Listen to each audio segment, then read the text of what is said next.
Hey guys, this is Chris, Tabletop Sports Delaware.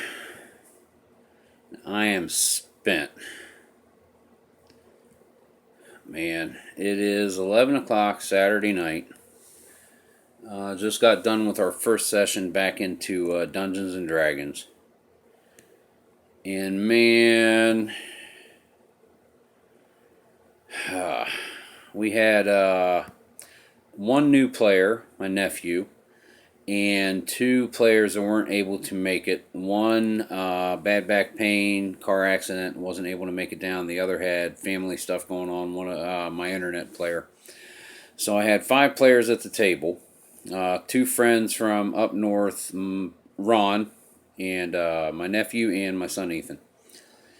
And I had an encounter set up for 6 people of their level. And ended up going into a mine, like you do. And they are, you can see my eyes better that way.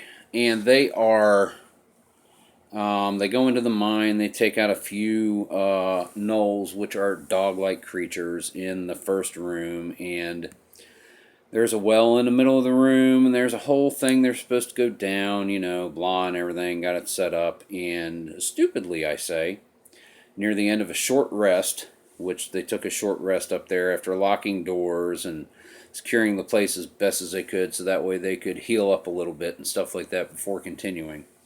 Right at the very end of the short rest, Dungeon Master Chris says, "You hear a sound coming from the bottom of the well." I have no idea what possessed me to say that. No idea at all. So they decide to investigate. So they come up with the plan. Our wizard does dancing lights, which creates 4 globules of light, and he can cast them out to 120 feet. And he sends them down the well, and he sees that there is a bottom. That there was some very faint light down there before he cast the spell, but once he cast it down there, all he was able to see from 90 to 100 feet above the bottom of the well, but opening up into a room below, was just the floor. So then they decide that they're going to get ropes and attach them, and Ron is a halfling rogue, sneaky kind of guy. And he decides he's going to climb down, and he's going to see if he can find out what's here at the bottom of the well. So he's climbing down, and as he's climbing down, the rope is all the way down at the bottom on the floor. And as he's climbing down, the rope is wiggling. So when he gets down, there are 3 of these gnoll archers waiting with their bows trained at the well. And the second he comes out, it's fire a shot. He's going to try to get down to the bottom of the well. They fire another shot and miss. The third one fires, hits him a second time, so he starts yanking on the chain and he wants to get pulled up. So they pull him up. He bumps his head on the bottom before going up into the well shaft, so he takes a little damage there, not much. Gets to the top, and they decide, well, we're here to find people that have been kidnapped from the town, so we're going to go down there and we're going to find the people, find out what it is. So he describes to him basically the room, the layout, and that there were a lot of creatures down there, some in cages. They decide, okay, let's go.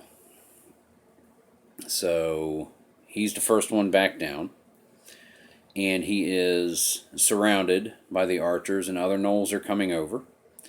Then our dragonborn barbarian, Sora, first one down, but Silk, Ron, the halfling rogue, Silk is the first one there, and the others rolled very low in initiative, so rather than waiting for climbing down the rope, I said, okay, well, they're low in initiative because they didn't show up.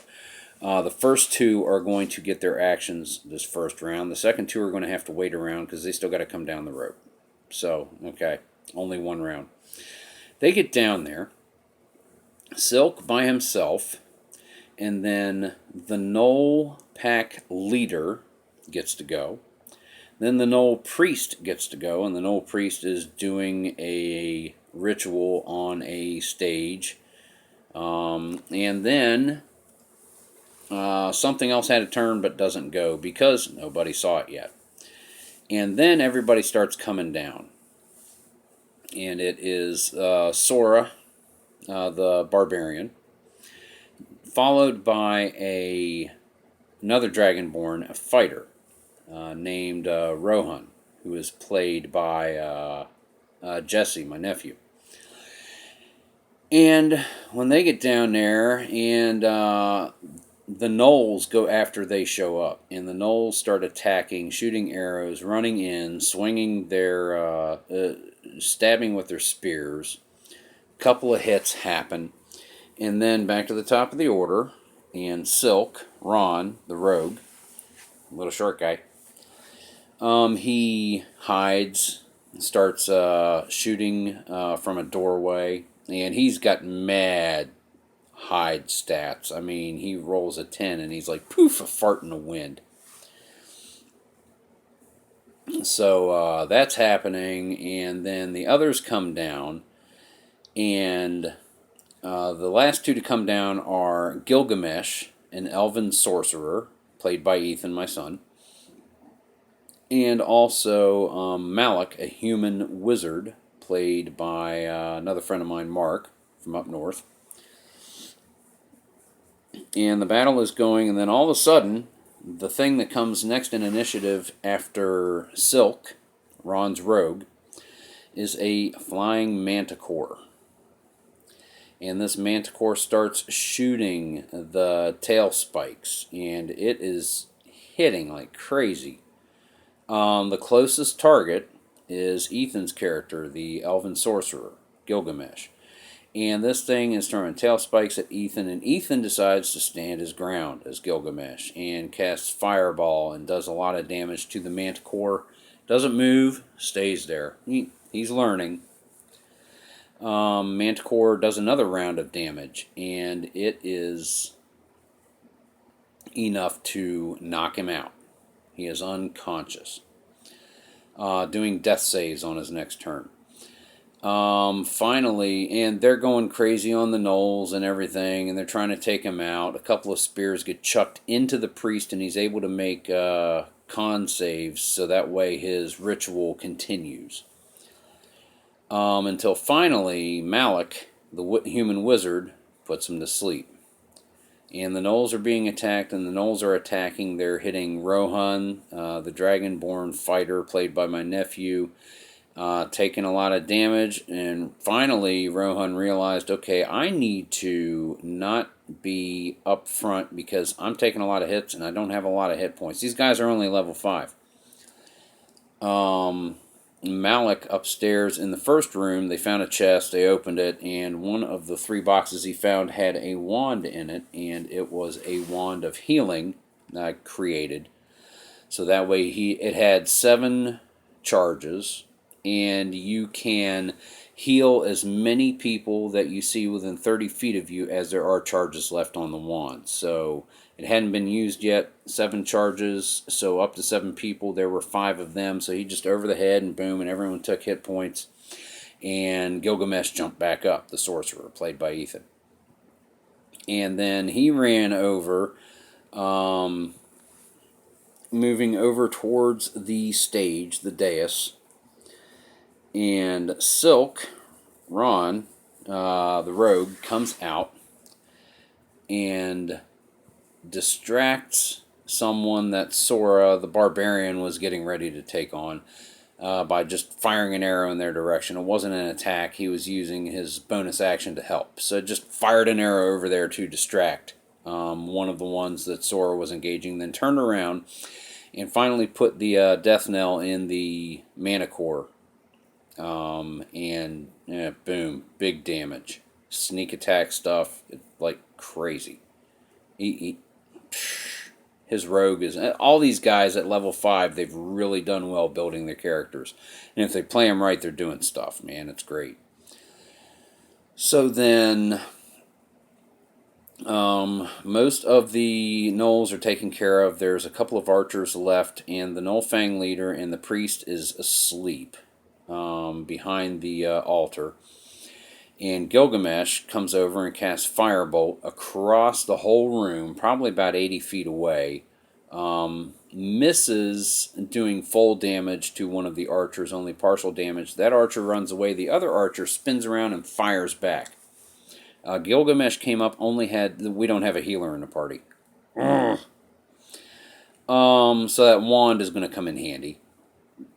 But the archer fired back at him with a longbow, and 6 hit points, took 8 points of damage. He went down a second time. And in order to end the battle, 2 fantastic moves happened. First, Sora is standing above the sleeping priest with 3 spears that she had chucked at him, still in it. And to his left, about 10 feet, is Silk, having been chased by the Gnoll Pack leader. Actually, 15 feet away. The Gnoll Pack leader was between Sora and Silk, so 10 feet away. Sora decides she wants to pick up the priest by the spears and chuck it at the Gnoll Fang leader. I'm like, what the heck kind of roll do you do for that? Strength? No, because she can pick it up. Dragonborn, barbarian, very strong. Stats are made that way.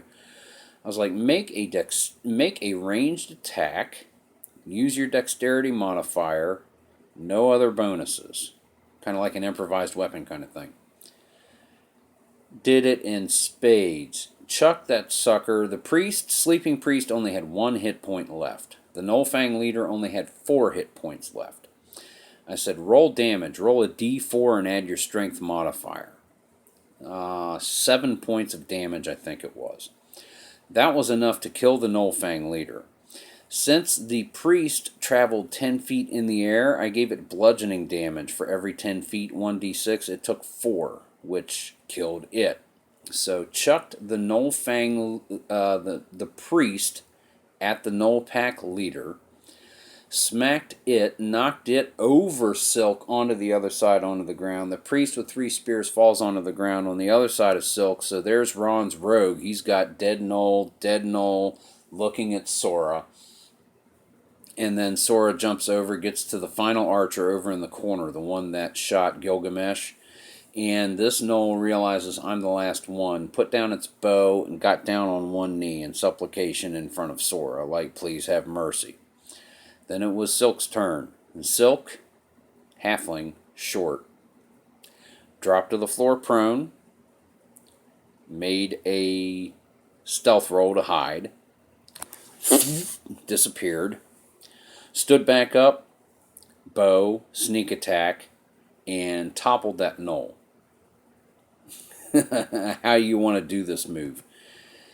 I'll tell you what. It was looking bad until a couple of things happened about midway through it.